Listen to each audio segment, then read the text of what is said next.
Këto pamje i përkasin në kalimit në zonën e Maminasit, i cili shërben për të aksesuar autostradën Tiranë-Durrës. Uji ka tejkaluar 40 cm dhe të vetmet mjetet që kalojnë janë foristradat, kamionët apo mjetet e larta. Edhe autoveturat të cilat kanë tentuar të qarkullojnë në këtë nënkalim janë blokuar, siç është edhe rasti i këtij automjeti. E njëjta situatë paraqitet edhe në aksin që lidh Sukthin me segmentin Tiranë-Durrës.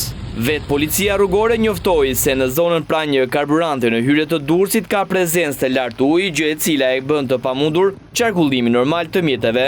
Për të shmangur trafikun, policia devijoi lëvizjen.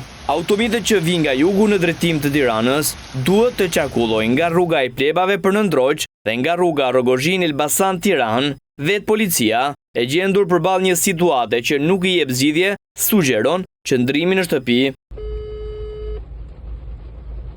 Urdhëron policia e shtetit Durrës. Përshëndetje, do donim dinim se është bllokuar Mamina, që nuk po kalojmë dot as nga Sukthi as nga Mamina si për të akses. Është bllokuar për vetëm rruga e vjetër funksionon për moment.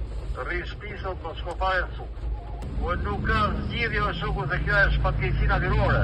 Po ku gjithë Durrësi o djalë. Jo vetëm zonat brenda qytetit të Durrësit janë të izoluara nga uji, por edhe periferia dhe thuajse pjesa më e madhe e fshatrave janë totalisht të bllokuara dhe nën pushtetin e ujit.